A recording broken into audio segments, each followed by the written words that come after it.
It's time for Swinging Blindly, the show where PJ and Blaise make their bold baseball predictions. Once in a while, they'll hit a home run. Sometimes they'll hit a grounder or fly ball somewhere, but most of the time, they're gonna swing and miss. Strike three, you're out. Here he is, stepping into the batter's box, the man with the plan, who roots for a team with a late legend named Stan. It's not unusual for him to lead off, PJ Geary.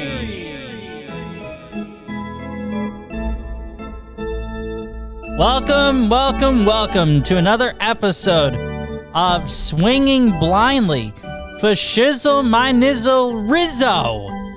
Galileo. As the Yankee fan, Blaise Bryant of the group, I am very, very excited about what's to come, as I hope my beloved Yankees can catch up here. And joining me is a man who is getting a lot of flack for not using spider tack, but that's okay. He is a loyal, tried and true Cardinals fan. My man, PJ Geary. Bro, how are you? I'm doing as good as you can be as a Cardinal fan right now. And I will say that, first of all, have to tip my cap to you for the Rizzo and Gallo segment of your intro.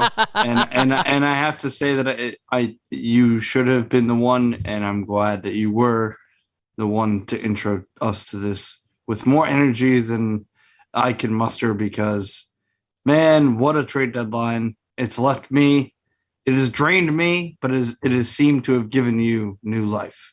And I like that. Well, I mean, these are moves. The Gallo one, I was really hoping for. The Rizzo one completely caught me by surprise, and I'm very, very happy about it. Gallo we have under control for another year beyond this. And then we have Joely Rodriguez, I believe his name is. He's another guy we got from the Texas Rangers in that deal.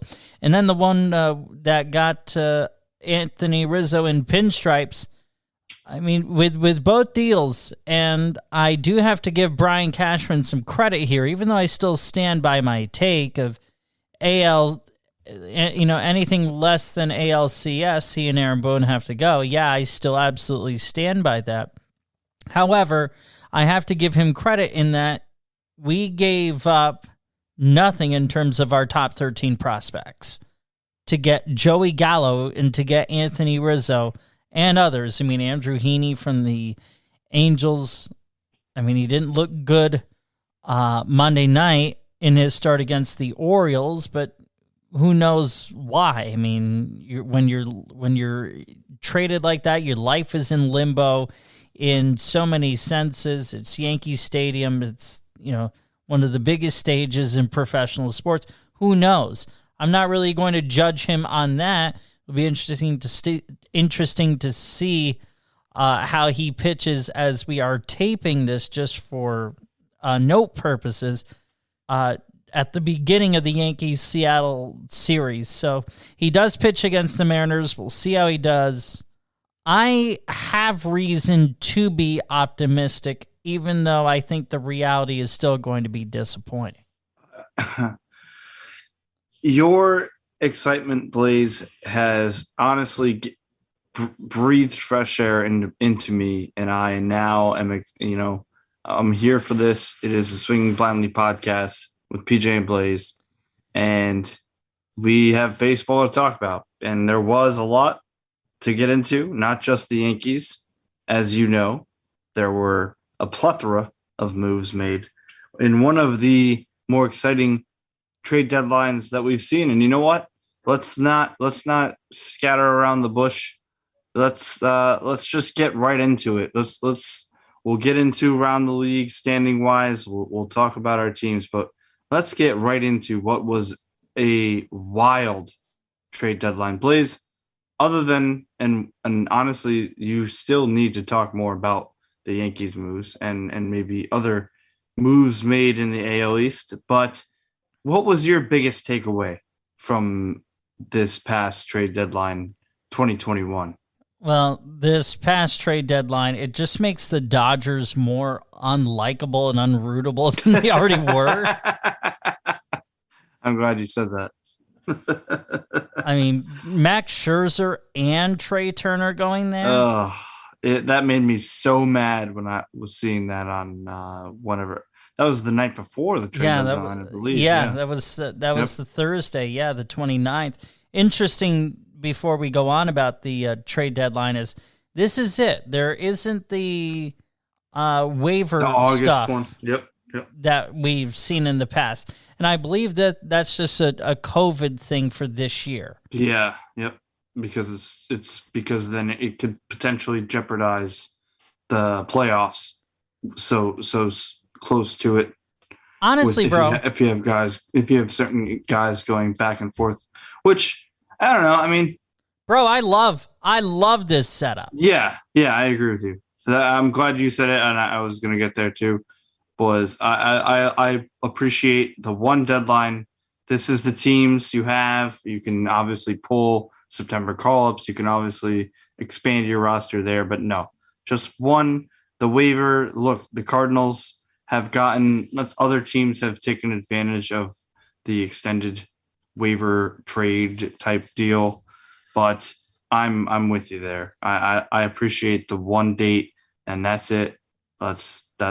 That's your team for the rest of the year. Yeah, I mean, at this rate, with all the injuries the Yankees have had, I mean, we might see Paul O'Neill and Bernie Williams back in pinstripes. Right. I mean, it's just if they think they can get a ring, you never know. Unbelievable. I mean, between the COVID and injuries, and I mean, what a year. What a freaking year. But yeah, I mean, back to the trades. Yeah. What do you want to get into first? I mean, we have a lot of different directions to go. And I know we only have the time we're allotted, but exactly. I mean, we can get into. You already said that the Scherzer trade Turner to the Dodgers. We have the White Sox acquiring in a rare crosstown deal Craig Kimbrell for Nick Madrigal, and I might be saying that. You got it right, and thank you. Good for Chicago. The White Sox. I mean, that team, in my estimation, is the best in the American League in terms of balance. It stinks to say. Well, yeah, me. For you, sure, because of La Russa. But I think it's good for baseball. I mean, because they really haven't done anything for 15 years since they won the World Series in 2005. As great as a deadline as it was for the Dodgers, it is just as disappointing, if not more, if you are a Slam Diego Padres fan. Yeah. No, I think you're right there. I think they made a couple of tiny moves that went under the radar. But nothing nearly as significant as the Dodgers, and even the Giants, who they're for real, bro. They're for real. Before we get into the teams that made the moves, I just want to touch on a team that you just mentioned. I just mentioned as well, the Cubs. The Cubs have unloaded, and I don't want to say it's helped me, even though it has, because I'm not trying to be that Cardinal fan that comes down on the Cubs. It was awesome when the Cubs won the World Series. Well, did it, are they my rival team? Of course, but the fact of the matter is the Cubs have been a thorn in my side as a fan for pretty much my entire fandom.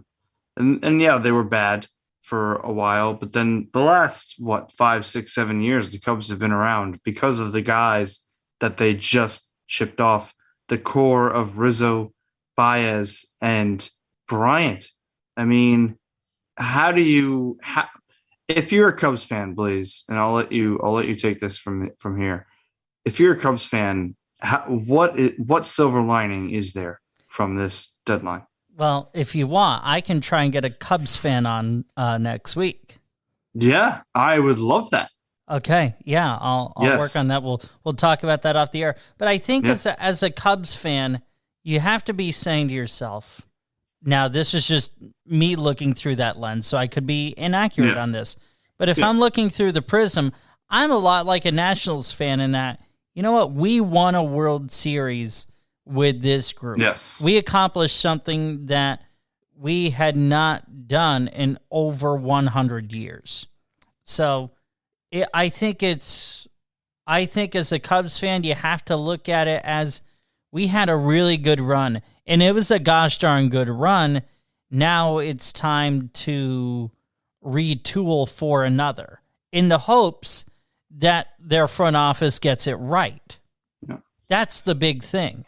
You can't not be sad, though, if you're a Cubs fan, to see these guys go. Oh, no doubt about it. And you get to reap the benefits with Mr. Rizzo, and I'm gonna save it for later. But as a Cardinal fan, and potentially talking to a Cub fan next week, I can speak towards, and I've been telling both my brother and friend of the show, Brett, about how Rizzo is the perfect Yankee, and that if you're a Yankee fan, you're going to love him. But anyway, I'm sure you already do. Absolutely the perfect Yankee. Yeah, I mean, absolutely. For not only what he brings to the field, but the leadership and how it seems to be that the transition has been absolutely seamless. Seamless. I was having a conversation with a coworker of mine today. I was actually at my office, and my coworker Jordan is a big Yankee fan. He wants to come on the show sometime, so we'll carve some space out for him for sure. And he and I were debating Gleyber Torres and his future on the Yankees. Jordan was is of the thinking that we should keep Torres and move him over to second, move DJ LeMahieu to third, la-da-da-da-da. I said, no.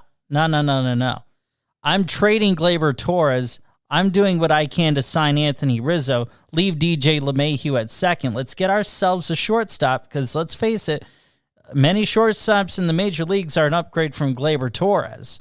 And then there's a couple of good ones that are going to be on the free agent market this upcoming offseason there, Blaise. Right. I mean, Trevor, who tells his own story. But at what price? Correa. I mean, again, my concern is with these guys. At what price? You're right. Because to me, I want Anthony Rizzo over either one of those guys. It's not because he's done really well 1 week into being a Yankee. It's because that what he brings to the team. He's the perfect Yankee. He is. He really is. It really is, and I've heard the comparison, and I like it, similar to Mark Teixeira when he became a Yankee. I mean, it is. He's certainly the most talented first baseman to play first base for the Yankees since Mark Teixeira.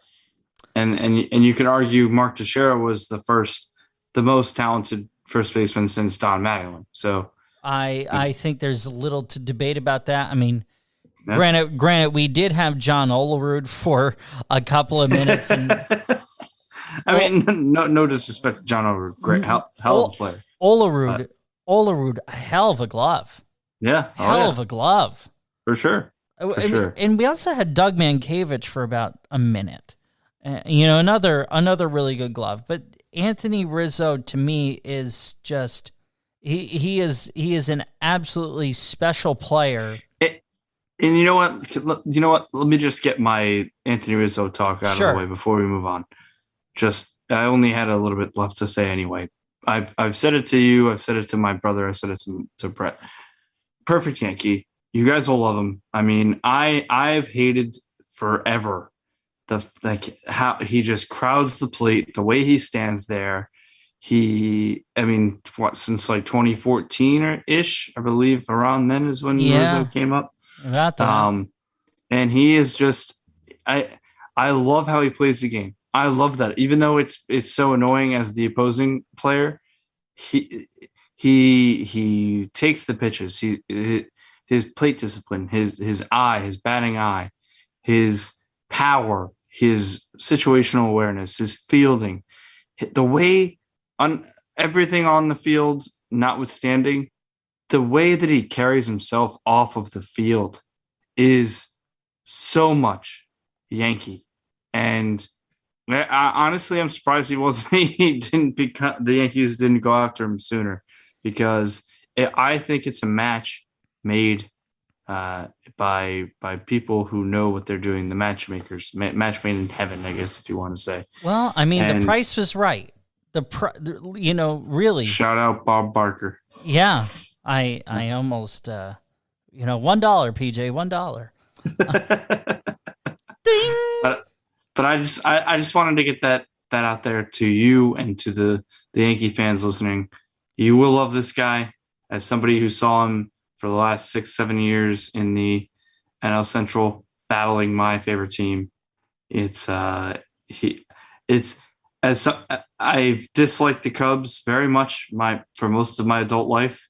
He is one guy I never was able to dislike. So there you go. Well, how could you? But you're also glad too that you don't have to face him for the rest of the year. Oh, of course. Oh, don't get me wrong. That's why I would love to talk to your Cub fan friend, because look, the animosity will always be there. But yeah, I'm so happy that the Cubs tore down, because I don't have to face any of the three guys they gave up. We already talked about Rizzo. We talked about Bryant going to the Giants briefly. And the other big move that the Cubs made was Baez to the Mets. Javi Baez and Trevor Williams from the Cubs for Pete Crow Armstrong. I mean, that's not a move that makes sense to me, and I'm going to tell you why. Go ahead. I get that Lindor is out until at least September. Where's Baez going to play when he gets back? You're going to need Baez's bat in that lineup, because, I mean, that offense is low on iron. It is the definition of anemic. I mean, it's statistically one of the very worst offenses in Major League Baseball.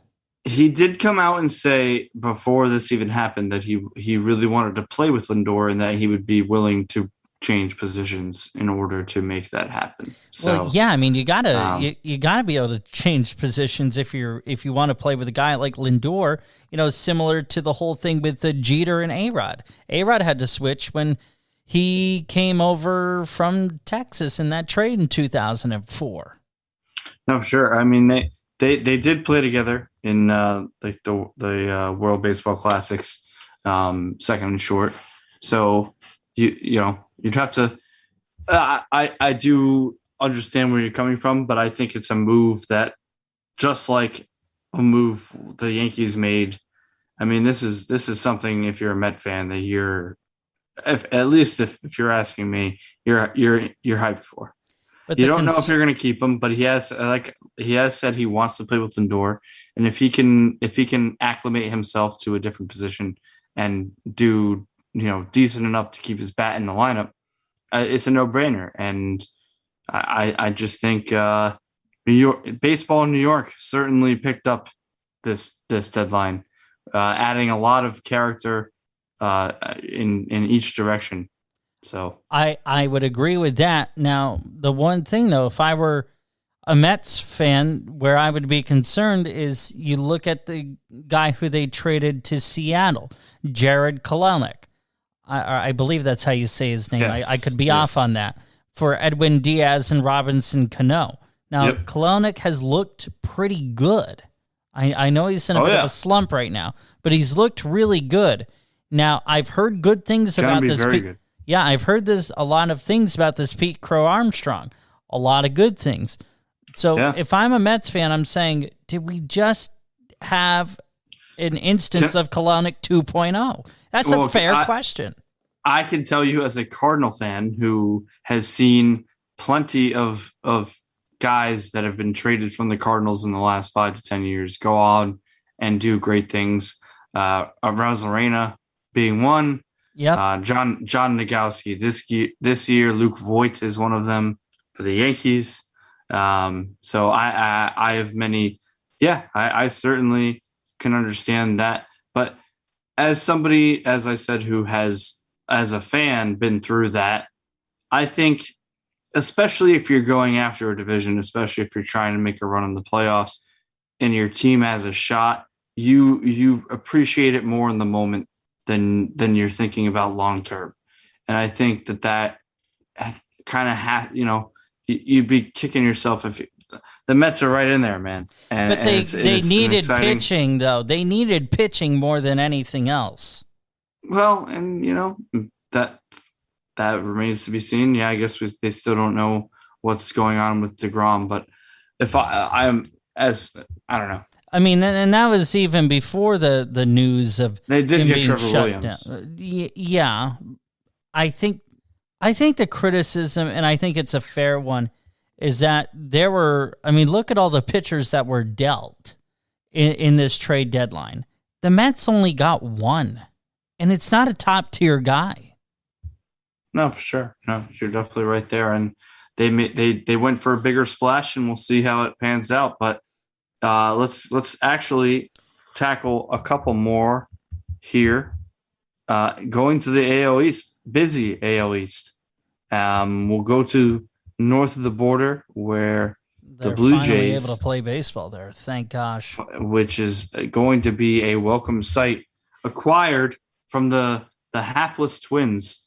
And I say hapless because They are. both of us were very, very much wrong about them, as was most of baseball knowledge in general. Acquire Jose Barrios. I might be saying that wrong. Jose Barrios from the Twins. Huh? What say you about somebody who is an AL guy, clearly, and especially looking at the Blue Jays? While they're not necessarily ahead of the Yankees right now, they are a team to watch for sure, and clearly showing that they want to make a move. So, what do you think about the Blue Jays acquiring the starting pitcher from the Twins? Sorry, it was a move that they had to make. It'll be interesting to see how he does going from a more pitcher-friendly park in Minnesota, where the bats that he's facing in his division are not as good, to the American League East. Wow. I mean, compound words there. With one of the most hitter-friendly ballparks where the bats are a lot tougher.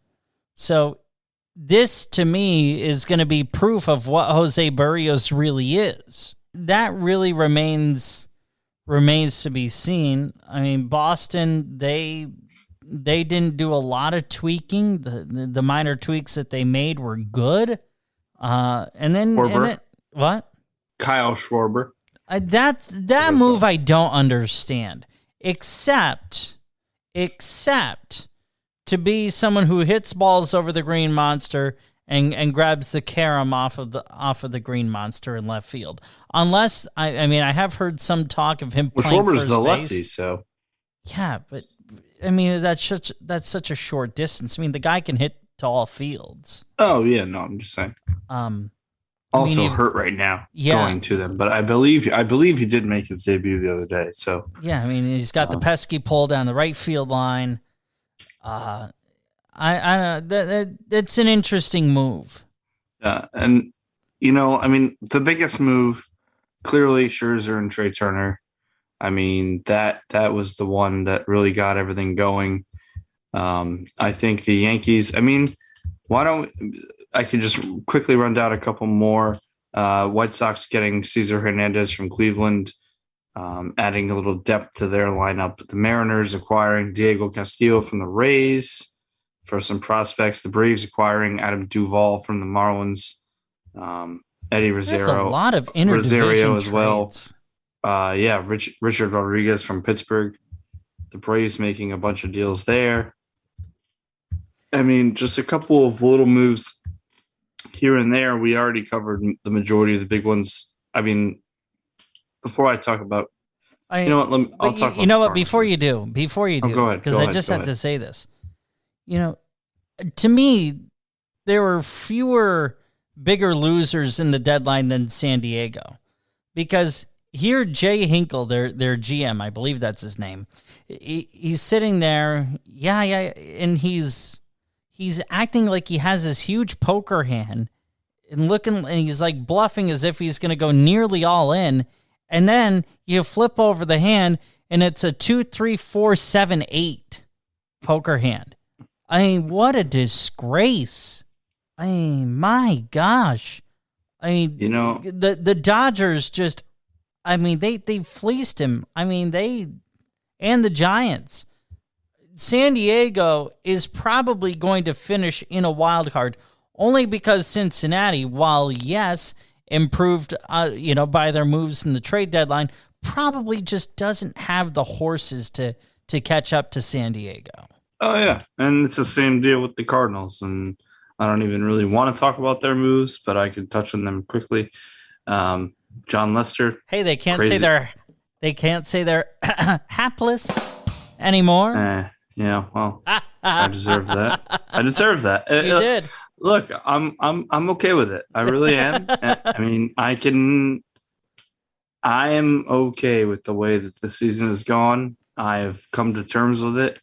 I don't think they're out of it, but it certainly is not looking good. There's no consistency. They acquire John Lester, which crazy to see him in a Cardinal uniform. So maybe, you know what? We take that. Arenado's had a good year. I don't think he opts out. So it is what it is. And it's just nobody saw, including ourselves, the Giants being where they are at, especially after getting Chris Bryant. I don't think any of us, the majority of baseball experts, quote unquote, did not see the Giants ascending to these heights the way that they have. No doubt about it. But as a Cardinal fan, bro, you've got to be ticked because your general manager acquired not one, but 2 pitchers who are on the 17th hole of their career, to use a golf analogy.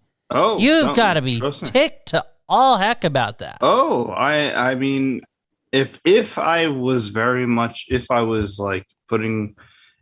putting more semblance into this season at this point, I would be, but I personally have punted because so has the front office. So yeah, that's just, I love baseball and I'll still watch and I'll still, pay attention, and the Yankees are going to be exciting. The Mets are going to be exciting. So, I still will be here for it, but no, I mean, ticked is an understatement. Well, but it is what it is. And edited, as we're both doing. I just that just felt so uncardinal like to me. No, it is. It really is. To make that move, throw in the towel. Yeah. I don't see, bro. I don't see how Schill or the GM survives beyond this year. I don't. I agree. No, I don't either. Unless something miraculous comes about, because I mean, again, like I had said, there's still there's still a good amount of season to be played. Crazier things have happened for sure, but it's certainly not looking good. Why don't we just start there? As we go around the league, real quick, please, before we get out of here. How about that? Yeah, sure. Yeah. And we have the NL Central, the Brewers. Excuse me. No one's catching them. Feel free to take a drink. So you have the Brewers, and they're 7-8 games up on everyone else, including Cincinnati. You have St. Louis in third, Chicago in fourth, and obviously Pittsburgh way down in the basement in fifth. Yep. You good now? Your throat all clear? Yes, all good. There you go. Yeah, no, it's 7.5 for the Reds, 11 for the Cardinals, 13.5 for the punting Cubs, and the Pirates, 23.5 games back of the Brewers. I agree with you. Seems like it's the Brewers' division to lose for sure. We'll go to the AL Central, where we see again the White Sox. Similar situation here, right? Yep. Yeah, I would say so. It's a White Sox 9.5 over the Indians, 11.5 over the Tigers, Royals 16 and 18 to the hapless Twins. And I just used hap for the Twins, and they are now. You're in, yeah. They are now. What are the Twins now, PJ? They are hapless. Incredible how you did that. Somehow you did that. but I mean, I think it's somewhat what we thought, but I don't think either one of us. And even though they don't have the best record in the league, you said it yourself, the White Sox probably have the best roster in the American League. Yeah, and look at Detroit and AJ Hinch. AJ Hinch to me is manager of the year. I don't care. I don't care about anything else. AJ Hinch has got to be the manager of the year. I mean, this team is flirting with 500. The Detroit freaking Tigers, who thought that? Yeah. Who would have thought that? Much like who would have thought where the Twins are? Who would have thought the Giants would be where they're at? Who would think that the Red Sox are where they are at? And who would have thought that the Arizona Diamondbacks would be slithering in the grass like they are? There you go. See what I did there? See what I did? You're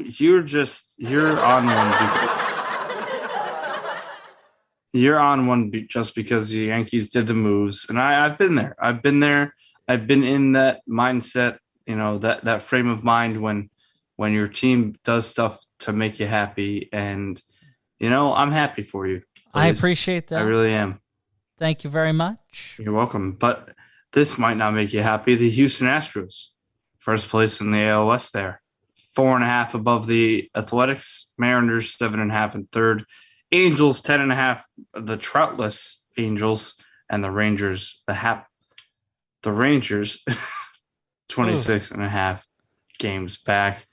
I mean, I think we kind of had the walking this... Texas Rangers.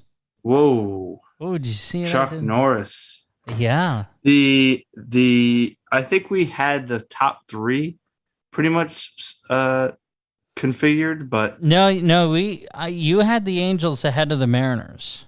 Well, then, if I remember right, let's go. Mike Trout could come back, and that could be.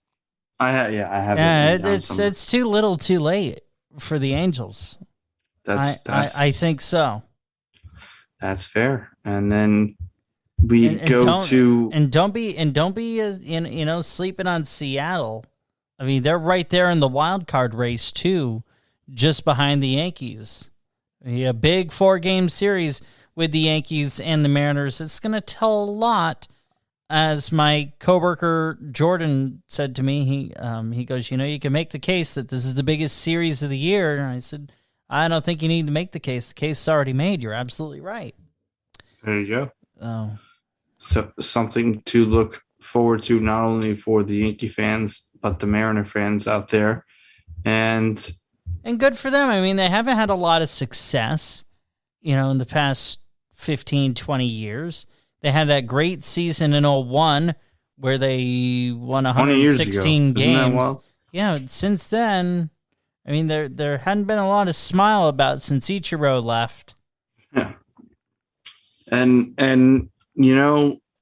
it almost feels like, correct me if I'm wrong, and maybe not just Mariner fans, but baseball fans in general. It feels like the last couple of years they've been right there till the end. You're hearing about the Mariners up until like September, mid-September, and then it just hasn't come to fruition.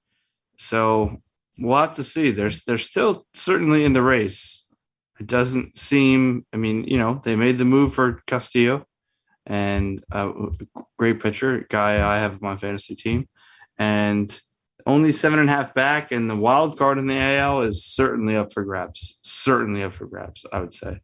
No question about it. I mean, it'll be interesting to see what Boston does. I mean, the arrow lately has not been pointing. Well, if you're a Yankee fan, it's been pointing the right way. But if you are a Red Sox fan, it has not been. Yeah. I mean, getting swept by Tampa Bay. That was a 4-game series, I want to say. And they flipped their last 10. The Red Sox in their last 10, 3-7. Yankees 7-3, as well as the Blue Jays. Well, that's how you gain 4 games on a team, my guy. Why don't we just talk about the AL East here really quick? Well, you can take it away. I'll go through the games back, and you can give your 2 cents. The Rays sit there, a game and a half ahead of the Red Sox. The Rays 65-44, Red Sox 64-46. The Yankees 6 games back after resurgence through these, honestly, Blaise, and I'll just say this now and I'll let you rebuttal after I get through it, of resurgence with these trades, for sure. An energy that we have not seen that has come to light. The Yankees, they're sitting there 6 games back. The Blue Jays, 7 games back. And then the Orioles, Jimmy Akabonis's former team, 38-69, 26 games back. I mean, what say you about the AL East, Blaise? Well, it's a 4-horse race right now. And isn't that wild? Kind of what we thought it was going to be.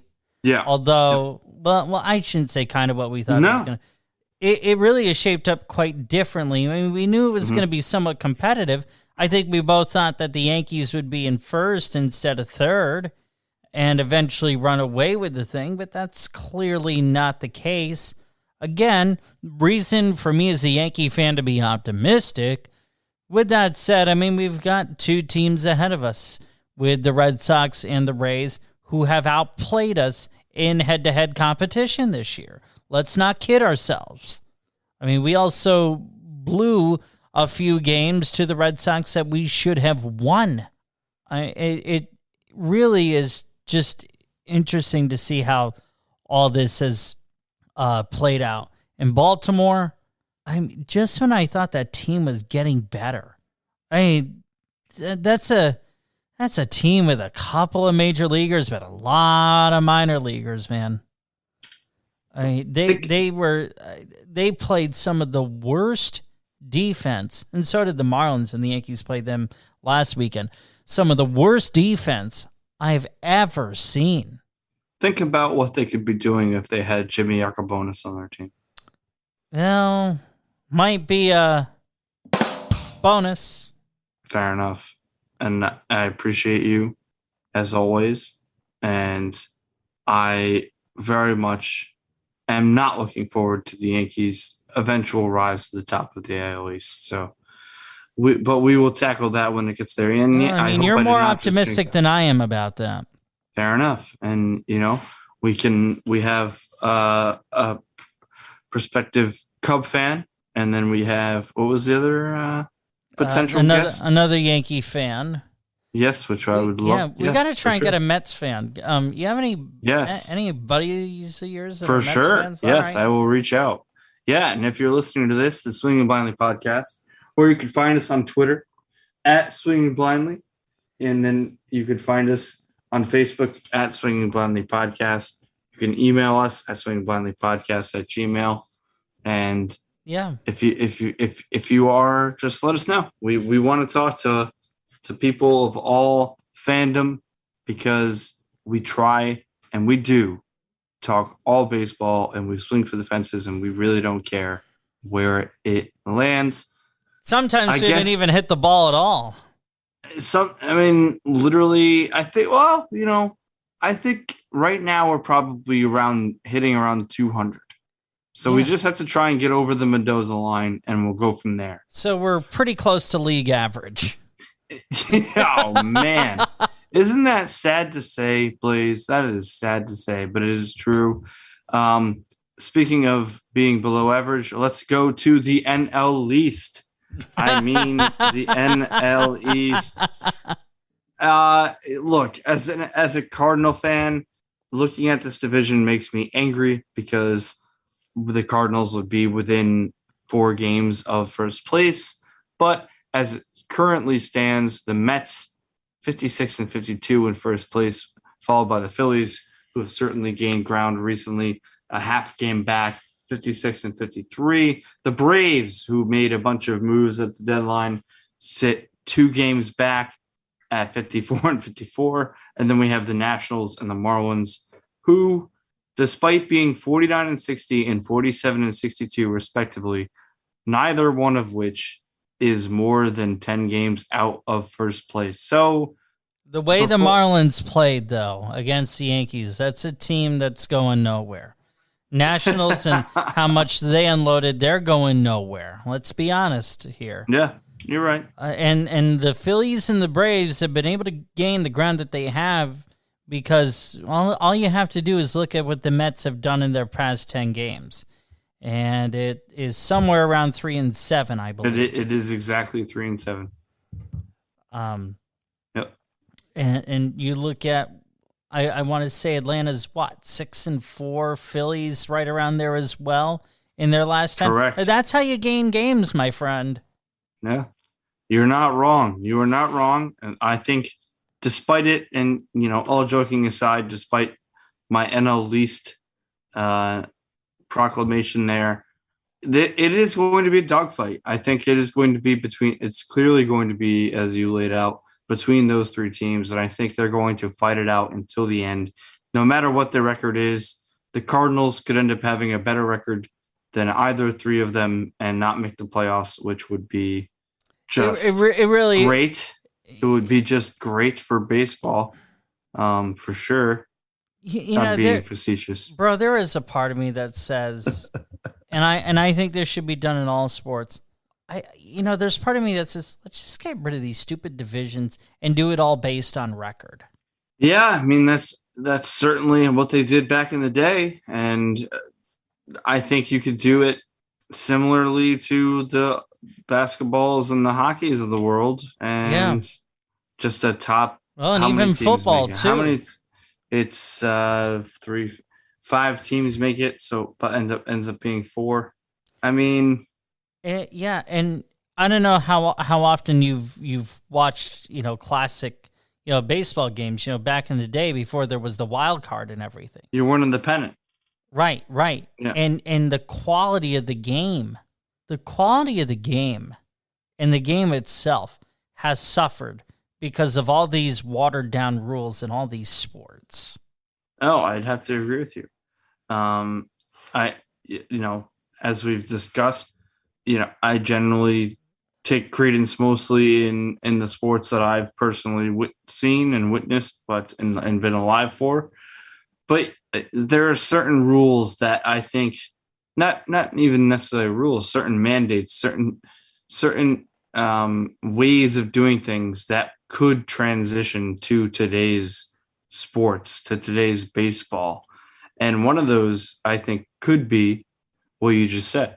It's just the American League and the National League. No divisions, just It'll AL, never NL. happen. Oh, no. It'll never happen now because of regions and TV contracts and sponsors. And no, it won't. But we can dream. We can discuss it here on the Swingling Blindly podcast. And I certainly am there with you and it doesn't happen often, but when you find yourself in a position where it's almost similar to the the NFC East in football, right? This past year. Yeah, the NFC East, yeah. With the Giants, and Washington ended up winning that division, and we got hosed out of a playoff opportunity because of what Philadelphia did in that game against Dallas. And don't tell me otherwise, because it's just a very Philadelphia sportsy thing to do. I'm sorry, having spent time with Eagles fans and whatnot. I'm sorry. That is. God, what a disgrace. Anyhow, I also know the reality as a Giants fan. Had we won more games, that wouldn't have been an issue. That's all well and true, but anyhow, I digress. No, that's for sure. I apologize for bringing up a touchy subject for you. That's all right. We still have the better coach. Well, Peterson was fired, and I really think that we have the best coach, in Joe Judge in the division, right? Well, no, second best coach. Ron Rivera is still, the most proven commodity, no question. With the football team. Oh, you know what? Speaking of Cleveland, we got to get to the Guardians. Yes, we have not touched on that. I was just gonna. It doesn't matter. the Cleveland Guardians. There was no transition there. No. No, that's fine. That's why you're the best. That's why you're the best in the game, my friend. And that's why I follow your lead, and that's why we do this podcast. So we both went to broadcasting school, and that is not a transition they would have approved of. That's for sure. Yeah, man. I mean, I personally, so this might be, I'll just full blown give my straight up opinion. I think it's a solid name. I do not understand any hatred towards it, to be perfectly clear and honest. And I'm actually looking forward to a little bit of a change when it comes to logos, jerseys, nicknames, I guess is what you would call what that is. So, it's above my pay grade to hate on why the decision was made. It just is what it is. And I think they could have done a lot worse than the Guardians. Yeah. Do I think there were a couple of names that could have been a little bit better? Yeah, sure. But I'm here for the Guardians. Yeah, but did you ever think the Galaxy would be in Cleveland though? That's dude, that was a good one. There you go. You're back. Yeah, you deserve that one. No, I think Spiders could have been a good one. No, I don't know. Spiders in baseball, that doesn't work for me. I also was definitely would have been on board for the Cleveland baseball team. Ugh. That would have been. I mean, I don't know. Well, I mean, come on. We've seen it where it's the way it is in Washington, and yeah, but that's because that's such inept ownership that they couldn't even decide on a gosh darn team name. Did you ever hear this story about the guy who bought up all of the possible team names? Like he bought up like 30 possible team names, like the most like the most sought after team names for Washington. Yeah. And no, I didn't hear about this. Yeah. And a lot of people believe that the reason why they ended up doing the football team is because they have to figure out how to get these trademarked names from this guy. So, oh, really? Yeah. Definitely worth a Google if you get a minute. I mean, how about the Washington delegation? They do more than Congress. I was going to say you had to throw the snare in the top hat and for that one. Yeah, I mean, look. Am I wrong? No. I cringe at the thought of how many names you could come up with for the Washington team. But I also Washington. Well, I mean, if Trump were still in office, we could have the Washington Twitter storm. Oh man. But yet here we are talking about the there Cleveland. We go. Here. There go the tweets. Yeah. There go the tweets. Yeah, I mean, Guardians, good for them. Good for them for recognizing something that, while there are a good amount of people who don't think it needed to be changed in the first place, clearly there was enough people that did. And at the end of the day, I mean, it doesn't. Would I? You know what? Let me throw this to you, sure, Blaise. This is a question that came in my head just now. How, if the Yankees for whatever reason ever needed to change their name, how much would that affect you personally? Huh?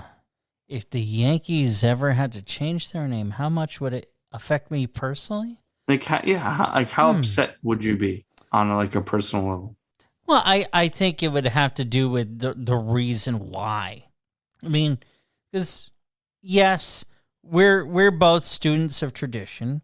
We both think that pitchers should hit in both leagues, and we're both kind of old souls by nature. But I also realize that times change, and what was acceptable at one point is not acceptable now.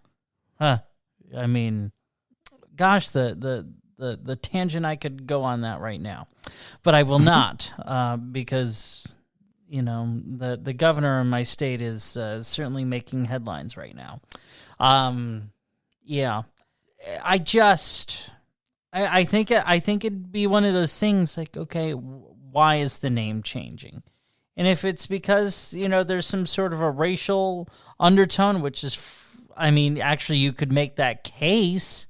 You could make the case Yankees, they're north. It was a Civil War, reference to people, from the north, from the Confederacy, Yankee, go home, that type of stuff. So you could make that case. Yeah.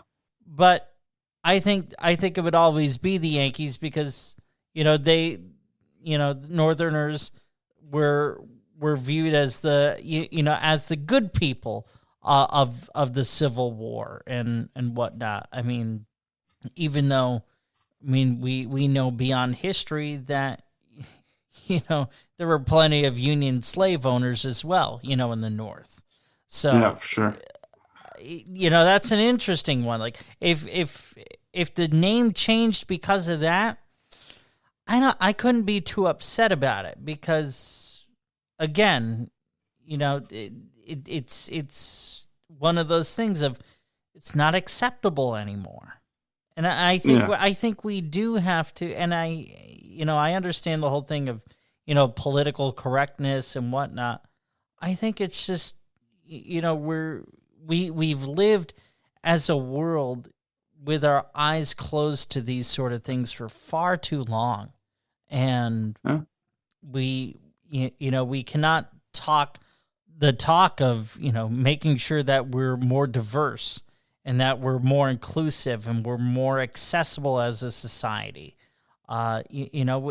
without, considering those sort of viewpoints. Yeah. And I want to be clear. I'm not saying that the Yankee name should change because of that. I'm just making the argument. No, I think you're exactly where I was going with it was basically, it's not the biggest of deals that the Indian name is being changed. And as a diehard Cardinal fan and you a diehard Yankee fan, and you eloquently, spelled out the way that you would view it, and I think that's the view that anybody who is upset with these kind of changes should view it. I think you very much laid it out the way that it should be looked at, and if there is that history, if there is some kind of negative connotation, we're not looking for that. No, I don't think either one of us, between me and you, is looking for negative connotation in baseball because we love this sport so much.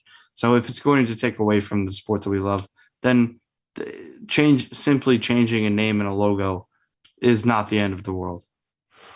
No. And those are things that can live in the history books and things that should live in the history books. No question about it. As we have about 3 minutes left here.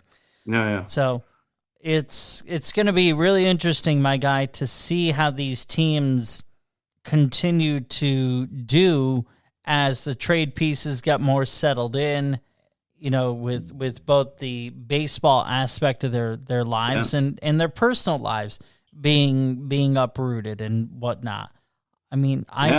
I certainly, as you can tell, have a feeling of optimism. Do I think the Yankees dug themselves too big of a hole? Well, yeah, I do. We'll see, though. And for you, I think you just have to weather the storm. Yeah, weather the storm. Celebrate. Celebrate the eliteness of your corner infielders in Nolan Arenado and Paul Goldschmidt. You're not wrong there. And, I think in general, the fact of the matter is the next time we talk, we're going to have a very, very much different view of the way the season is going to go. And I look forward to that, man. I look forward, regardless of where my team goes, regardless of where your team goes. It has been an unpredictable baseball season to this point. And I'm I'm grateful for it, and I'm grateful for you and for this show. Bro, I'm grateful for you, and I'm grateful for this show as well. It's hard to believe that we're already at this point of the year. I mean, not just in the baseball season, but in the calendar as well, as we're here in the beginning of August. I mean, and really, when you kind of brass tacks it out, not much really is different than 2020. Really isn't when you think about it. Yeah. At least I don't think so. They've played a substantial amount more games, but other than that, I mean, we had the same stupid dopey, runner on second base and 7-inning doubleheader rules. Yeah, it's true. That's true. I'll be honest. I don't necessarily mind this 3-batter rule. I No, don't me mind. neither. I kind of like that one. Yeah. We will. We don't know who yet, but we will have a guest. Yes. Maybe 2. Whether. Let's go. Yeah. So we will figure that out, and For sure. as we figure it out, let's pass on our thanks to you, the good, kind soul who is taking the time to listen to Swinging Blindly, either via the Pacifica Radio Network of low-power FM stations or wherever you get your podcasts. You can subscribe, leave us a review, and find us on social media. Where can they do that, good sir? You can go to Twitter at Swinging Blindly and on Facebook at Swinging Blindly Podcast. Go shoot us a message. We will respond. Tell us who your favorite team is. We want to hear it. Yes, and you will cause our egos to hit a home run. You will. You will.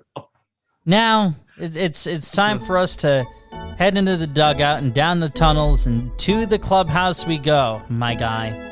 Well, it's been a hell of a game. It has. Yankees win 3-2. No, I'm kidding.